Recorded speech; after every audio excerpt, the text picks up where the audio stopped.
She was 7 years old, holding a crumpled $5 bill like it was made of gold. And when she looked up at him with those wide brown eyes and whispered, "Please, sir, my mama needs medicine," Taehyung Park, a man who'd ordered deaths over dinner, felt his knees buckle for the first time in 20 years.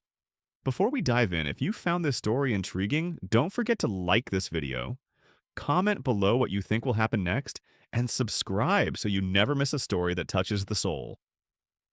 Now, let's begin. The rain hammered against the blacked-out windows of the SUV as Taehyung Park sat in the back seat, his face carved from stone. Across from him, a man trembled, hands bound, eyes pleading. "Please, I have children." Taehyung didn't blink. "You should have thought about that before stealing from me." One nod. His men dragged the sobbing man out into the night. Taehyung stared at his reflection in the rain-streaked glass. Sharp cheekbones, cold eyes, a scar running along his jaw. He was 42 and felt ancient. Power had cost him everything. His daughter Min Seo, dead at 5 from leukemia while he was handling business.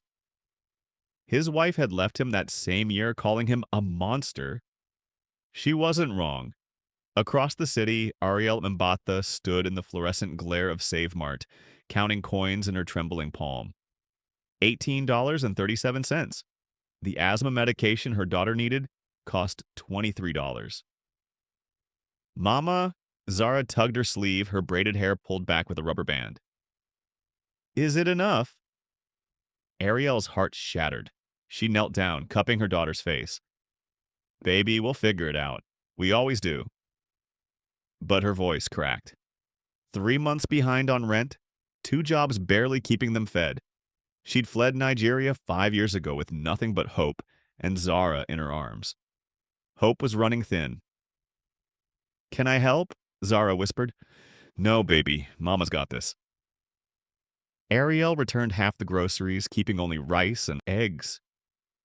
The cashier's pitying look burned. Outside, the rain had started. No umbrella, no car, just a 20-minute walk to their basement studio.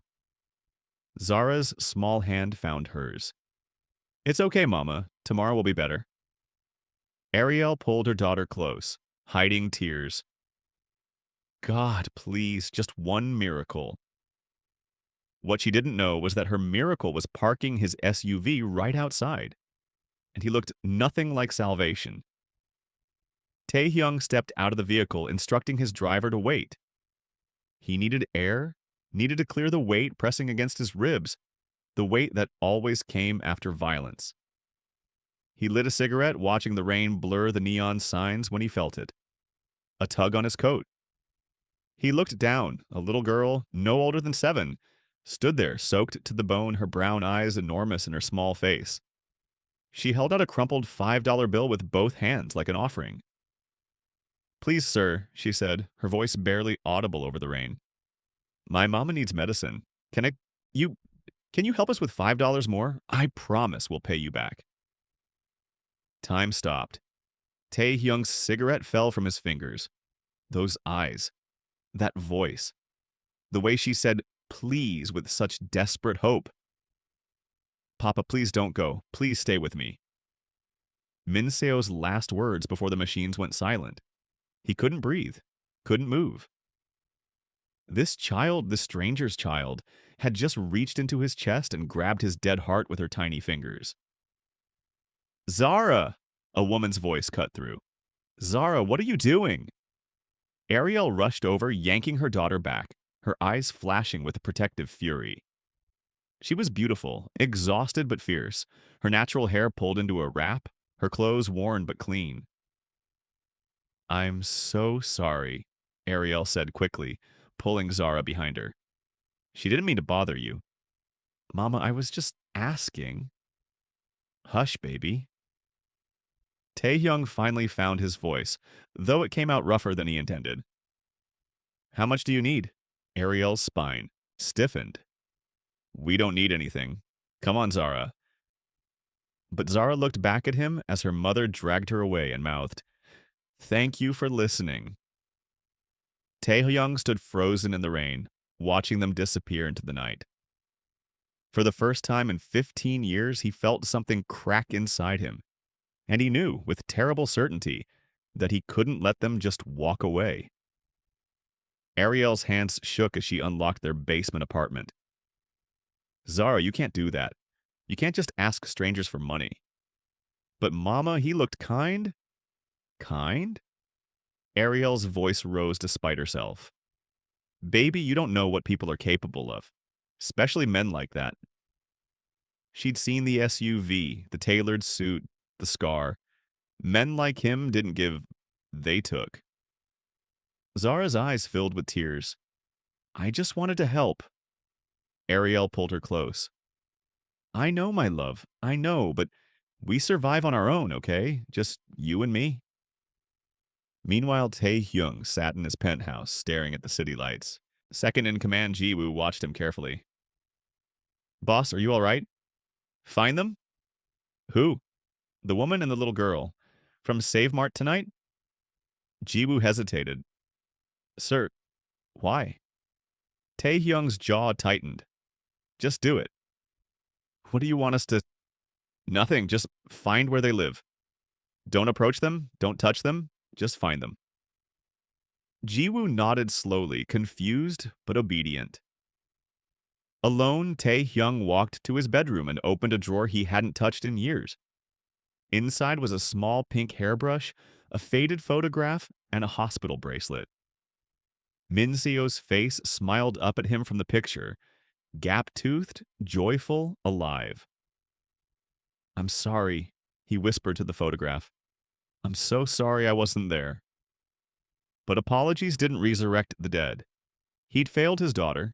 He'd become exactly what his father was, a ghost in an expensive suit. Yet tonight, that little girl had looked at him like he was someone worth asking for help, like he could still be good. It was foolish. Dangerous, even. His world and theirs couldn't mix. But he couldn't stop thinking about those eyes. Or the mother who'd yanked her daughter away from him, like he was the monster everyone said he was.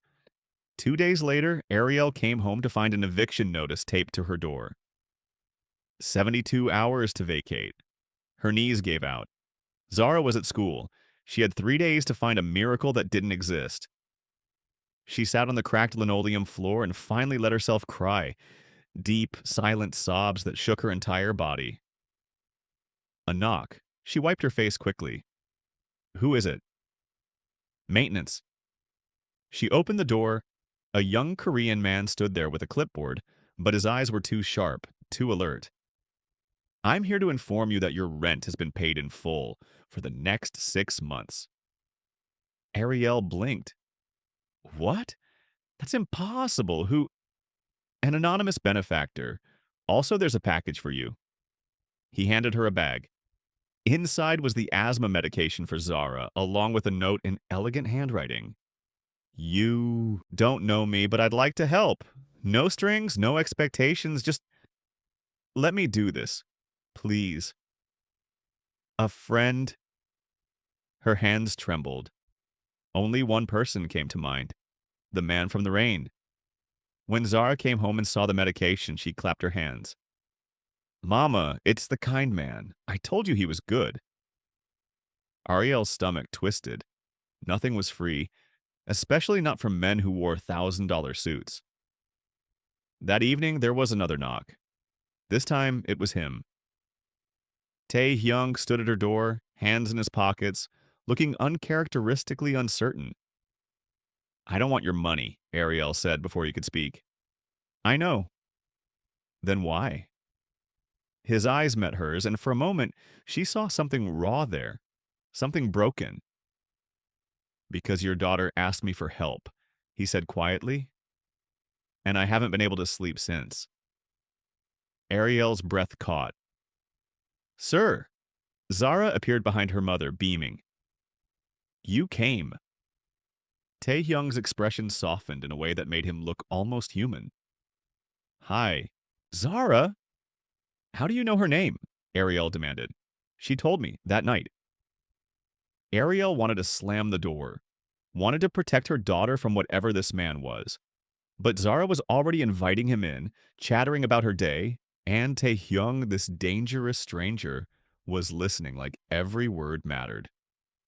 And despite every instinct screaming at her to run, Ariel found herself stepping aside and letting him enter their tiny, broken world. Have you ever received help from an unexpected source? How did it change you? Drop your story in the comments below. We'd love to hear it. Over the next 2 weeks, Tai Hyung became a strange fixture in their lives. He'd appear at dinner time with groceries, claiming he had extras. He'd help Zara with homework, his deep voice patient as he explained math problems. Ariel remained guarded, watching, waiting for the trap to spring. One evening, after Zara fell asleep on the couch, Ariel confronted him. Who are you really? Taehyung set down his tea. What do you mean? Men don't just do this. Not without wanting something. His jaw tightened. Maybe I'm not like most men. Then tell me the truth. What do you do? Why do you have that scar? Why do people look at you like you're dangerous? Silence stretched between them. Finally, he spoke. I had a daughter. Her name was Minseo. Ariel's anger softened. Had?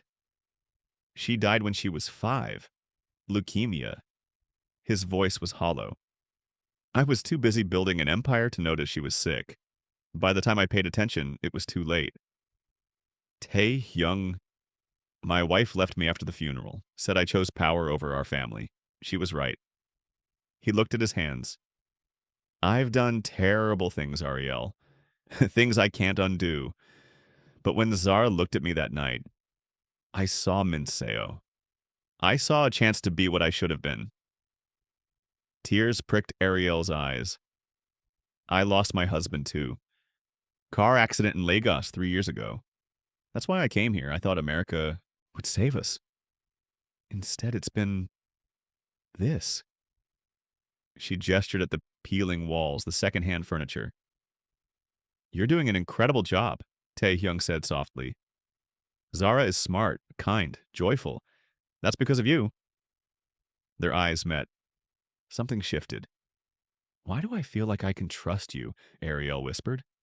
When everything tells me I shouldn't? Tae-hyung reached across the table, his hand hovering near hers. Maybe because we recognize each other's scars. She let him take her hand. And in that moment, 2 broken people found something neither expected. The beginning of hope. The weeks turned into a month. Tae-hyung started teaching Zara Korean phrases. She'd giggle, trying to wrap her tongue around the words, and he'd smile. Really smile for the first time in years. Ariel cooked Nigerian jollof rice one evening, and Tae-hyung declared it the best thing he'd ever tasted. Better than any restaurant in Seoul. You're just being kind, she teased. I'm not known for kindness, he replied. I'm serious. They fell into a rhythm. He'd arrive after Zara's bedtime, and they'd talk about everything and nothing. About dreams they'd abandoned, fears they'd carried, the weight of survival. One night, Ariel asked, Do you ever wish you could go back? Change things? Every day. Tae-hyung's eyes darkened.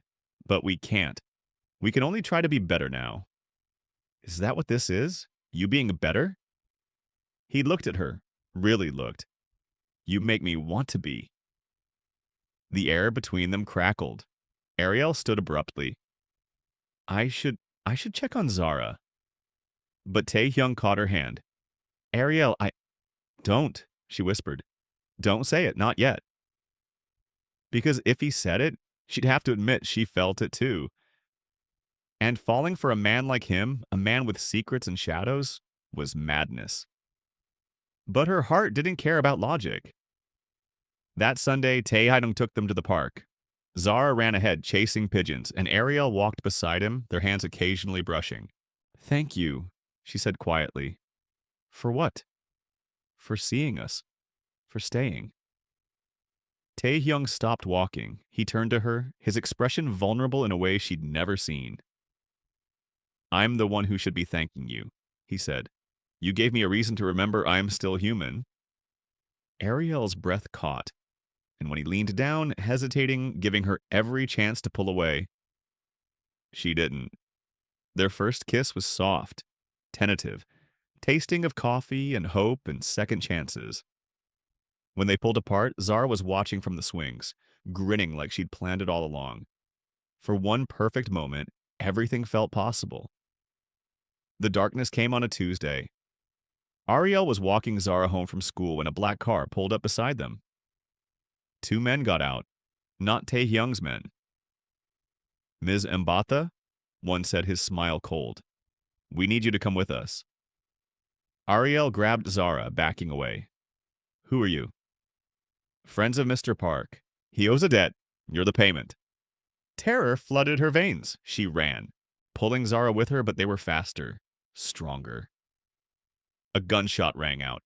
The men dropped, clutching their legs, screaming. Taehyung emerged from another vehicle, his gun still raised, his face a mask of fury. Run! He shouted at Ariel. She did, not looking back until they were inside her apartment, the door locked, her entire body shaking. Ji-woo arrived an hour later. Boss sent me. You need to pack. Now. What's happening? Ariel demanded. There's a war brewing. Rival family. They know about you and the kid. You're targets now. Ariel's world tilted. Because of him? He's trying to leave the life. They won't let him. When Taehyung finally came, bloodied, exhausted, Ariel met him at the door with tears streaming down her face. You lied to me, she said. Ariel, you're not just some businessman. You're a criminal, a gangster. And you brought that into our lives. I was protecting you. By making us targets? Her voice broke. Zara could have died. Today. Taehyung's face crumpled.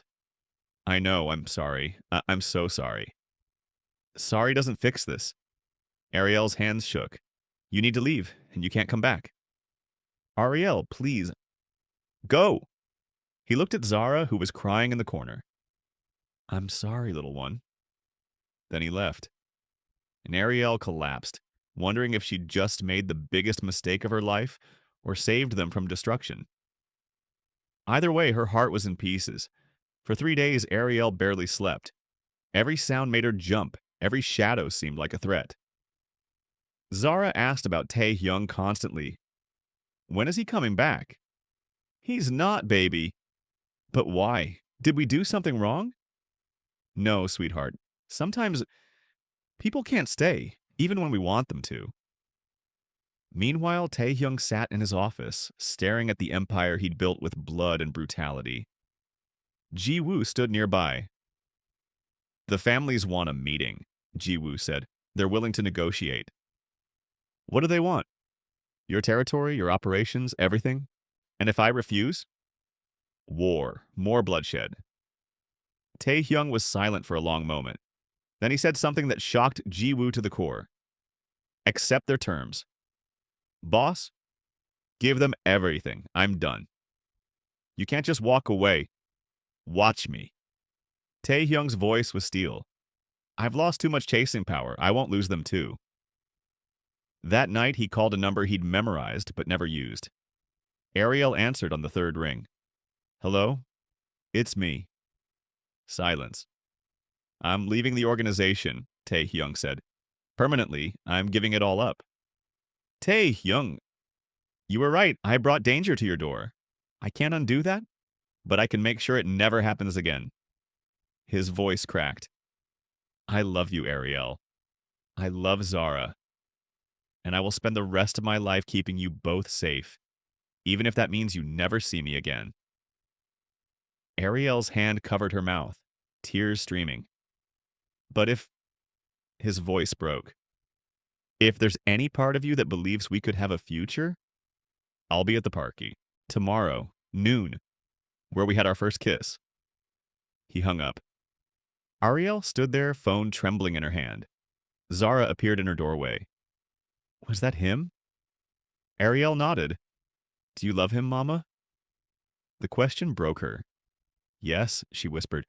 God help me, I do. Then why are we still here? Out of the mouths of babes. The park was empty except for one man sitting on a bench, holding a bouquet of sunflowers. Taehyung checked his watch.